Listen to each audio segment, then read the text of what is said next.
다 함께 사도신경으로 신앙을 고백드리겠습니다. 전능하사 천지를 만드신 하나님 아버지를 내가 믿사오며 그 외아들 우리 주 예수 그리스도를 믿사오니 이는 성령으로 잉태하사 동정녀 마리아에게 나시고 본디오 빌라도에게 고난을 받으사 십자가에 못 박혀 죽으시고 장사한 지 사흘 만에 죽은 자 가운데서 다시 살아나시며 하늘에 오르사 전능하신 하나님 우편에 앉아 계시다가 저리로서 산자와 죽은 자를 심판하러 오시리라. 성령을 믿사오며 거룩한 공회와 성도가 서로 교통하는 것과 죄를 사하여 주시는 것과 몸이 다시 사는 것과 영원히 사는 것을 믿사옵나이다. 아멘. 다 함께 찬송가 542장 부르시겠습니다. 찬송가 542장입니다.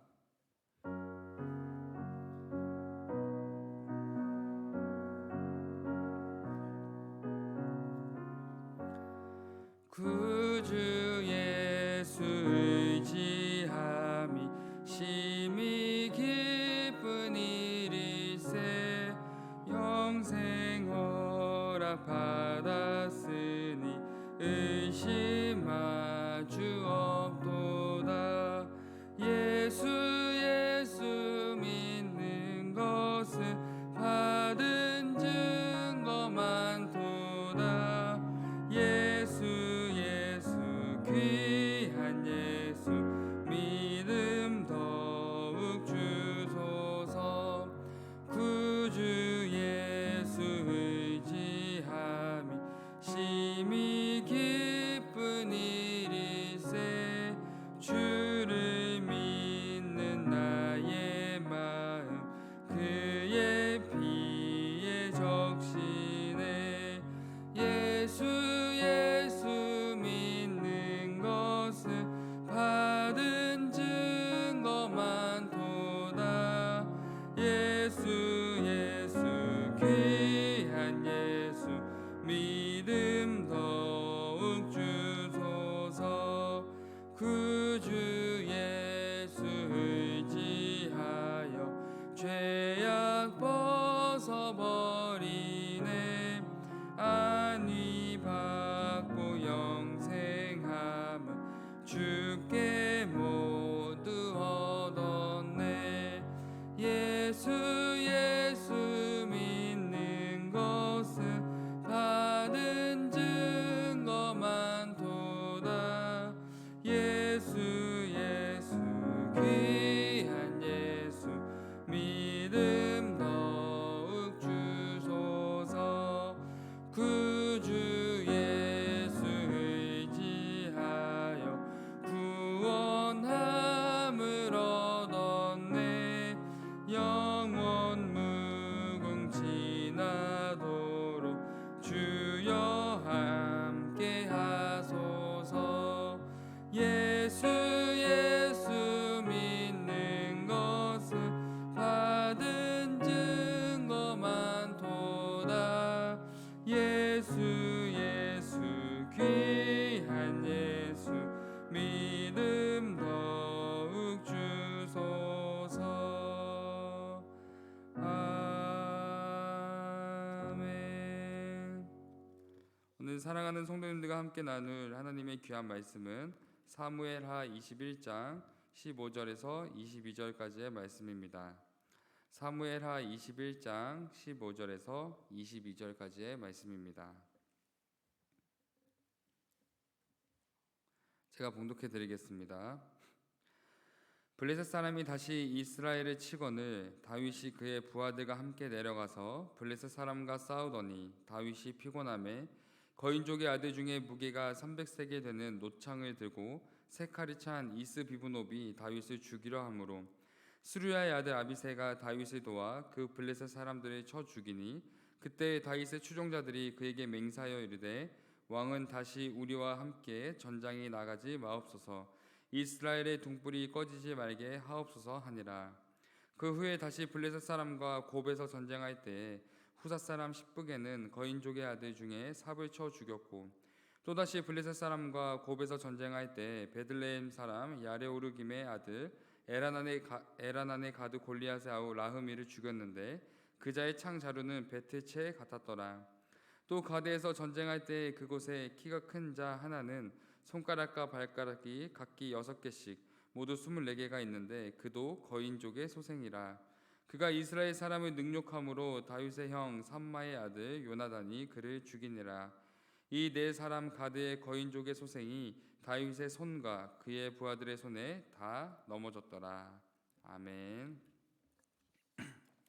오늘 본문은 이스라엘과 블레셋 간에 펼쳐진 두 전쟁에 대한 내용을 담고 있는데, 특히 블레셋과 다윗, 블레셋과 네 용사의 모습을 비교하여 보여주고 있습니다. 15절의 말씀입니다. 블레셋 사람이 다시 이스라엘을 치거늘 다윗이 그의 부하들과 함께 내려가서 블레셋 사람과 싸우더니 다윗이 피곤하매. 먼저 본문에 기록된 전쟁의 시기가 정확하게 언제인지를 성경에서는 분명하게 알려주진 않지만 두 가지 정황을 통해 시대적 상황을 짐작해 볼 수 있습니다. 먼저 블레셋은 사무엘하 5장 이후로 이스라엘에게 위협적인 나라로 등장하지 않는다는 점과 다윗이 직접 전쟁에 참여하고 있고 다윗이 아비새에게 적대감을 표현하지 않는다는 점을 통해 본문에 기록된 전쟁은 다윗이 왕이 된 초기 시점으로 짐작해 볼 수 있습니다. 그런데 15절을 자세히 살펴보면 이스라엘과 블레셋의 전쟁 중에 유독 다윗만이 피곤했다라고 기록하고 있는데, 이 의미가 단순히 길어지는 전쟁으로 생긴 육체적인 피로인지 반대로 유일하게 피로를 느낀 만큼 다윗 왕이 현재 전쟁에 가장 적극적으로 참여하고 있는지를 우리는 판단할 수 있습니다. 그러므로 이 피곤하다라는 의미가 정말 육체적인 피로만을 의미하는지, 또는 반대로 유일하게 피로를 느낀 만큼 그 누구보다 적극적으로 전쟁에 참여하고 있는지를 우리는 둘 다 그 의미를 생각해서 우리는 그 성경을 이해해야 합니다. 근데 그 증거로 블레셋의 장수 이스비브놉이 전투 중에 다윗을 직접 죽이고자 행동한 것과 또한 아비새가 다윗을 도와 블레셋의 사람들을 물리쳤음을 짐작해 볼 때 우리는 다윗이 치열한 전쟁 한가운데 몸을 아끼지 않고 전투를 펼치고 있음을 우리는 알 수 있습니다.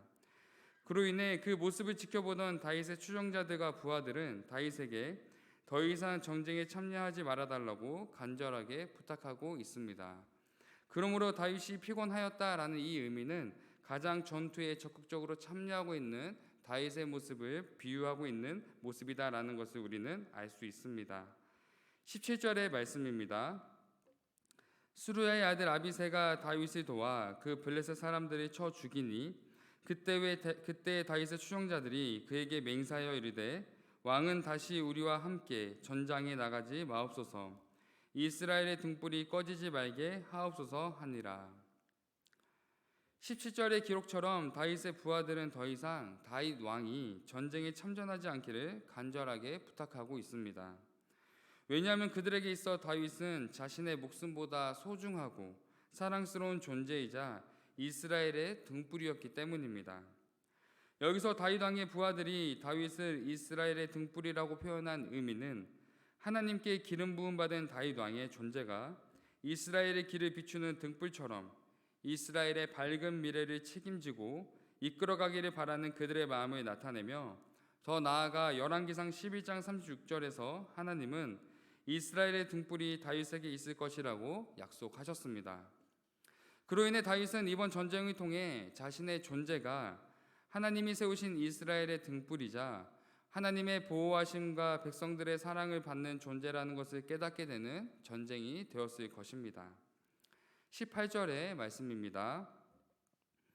그 후에 다시 블레셋 사람과 곱에서 전쟁할 때 후사 사람 십북에는 거인족의 아들 중에 삽을 쳐 죽였고, 18절부터 22절은 본문에 기록된 두 번째 전쟁에 대한 내용을 기록하고 있는데, 다윗은 두 번째 전쟁부터 직접 참여하지 않는 모습을 보여주고 있습니다. 왜냐하면 첫 번째 전쟁에서 자신을 향한 부하들의 말을 귀담아 들었기 때문입니다.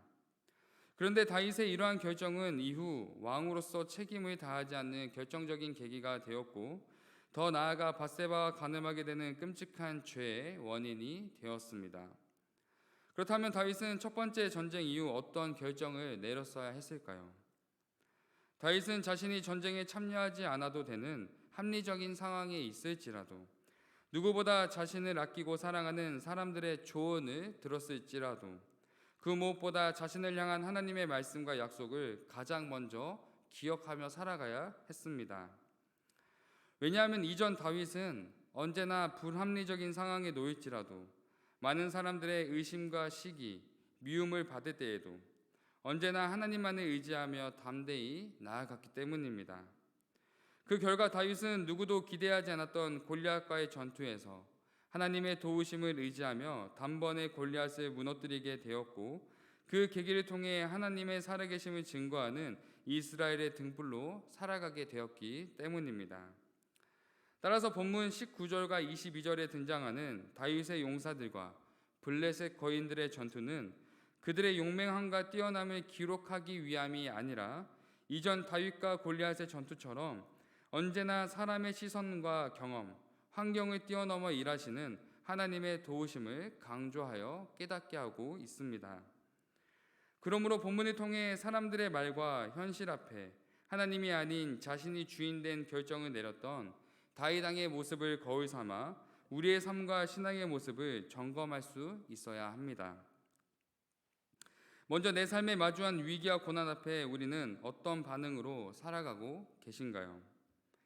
입술로는 하나님을 믿고 의지한다고 하지만 정작 하나님을 찾기 위해 더욱 예배와 기도, 말씀의 자리로 나아가기보다 내 주변 사람들의 현실적인 말과 도움과 경험을 더욱 구하고 있지 않은지 우리는 돌아보아야 합니다.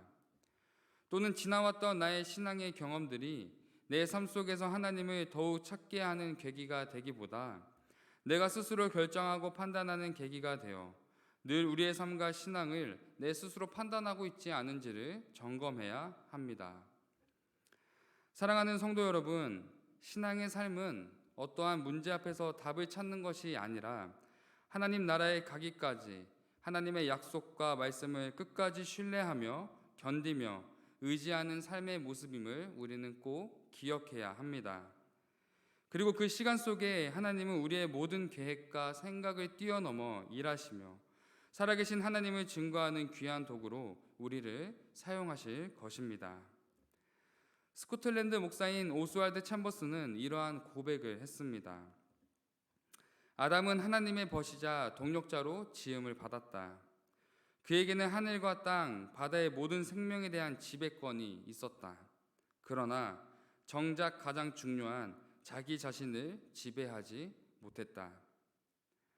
사랑하는 성도 여러분, 오늘 하루 살아가는 모든 삶의 시간 속에서 또 마주하는 모든 문제의 시간 속에 나의 경험과 생각이 아닌 오직 하나님의 이름을 붙잡고 담대히 나아가는, 하나님의 말씀과 약속을 언제나 의지하며 나아가는 귀한 삶이 되시기를, 또 그 시간 속에 살아계신 하나님을 삶으로 증거하시는 귀한 성도님들의 삶이 되기를 예수님의 이름으로 소망하며 축복합니다.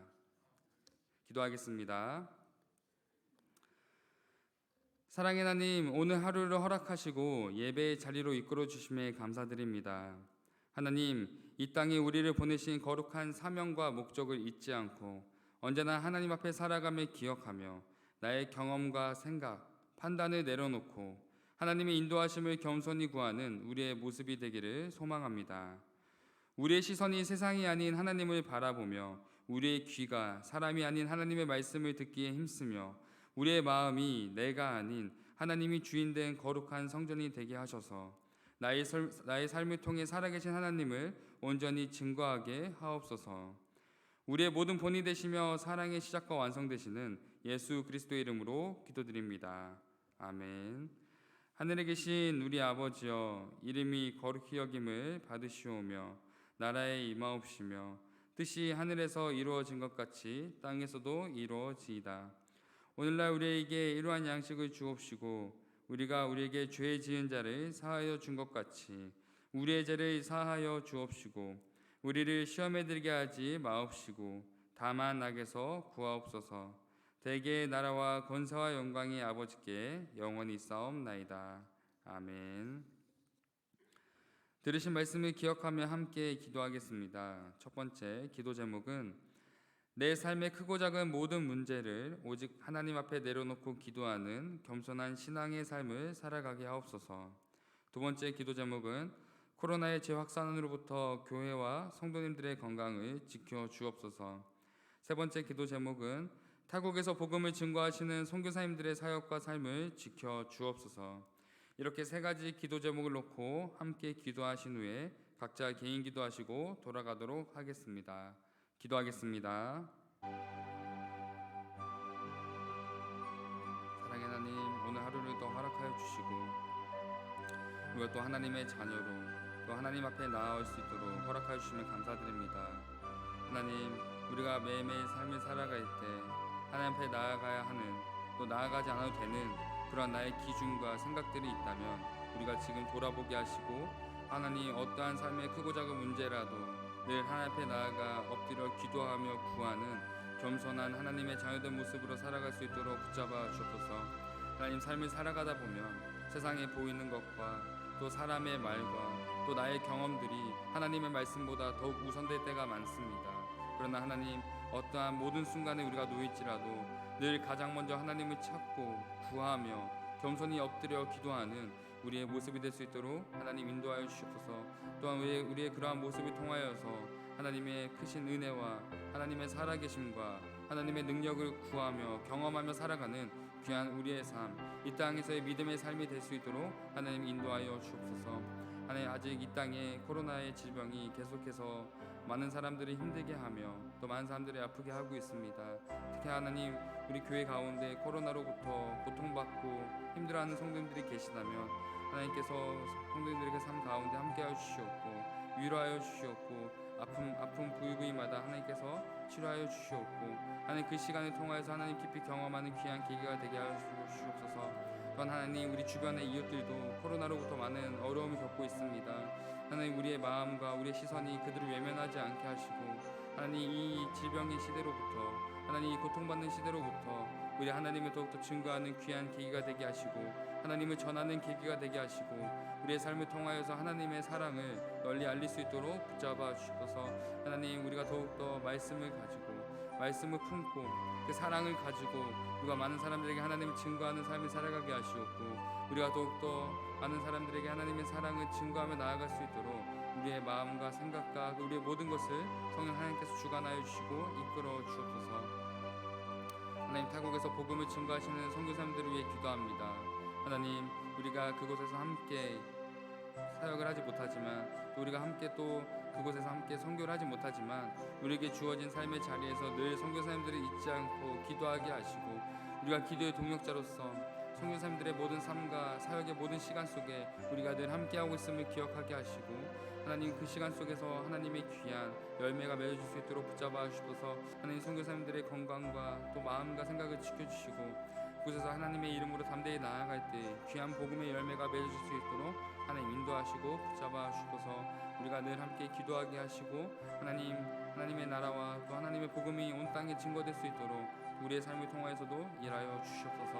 하나님, 우리가 늘 기도하게 하시고 우리 또 말씀만을 의지하며 살아가는 귀한 삶이 되기를 간절히 소망합니다.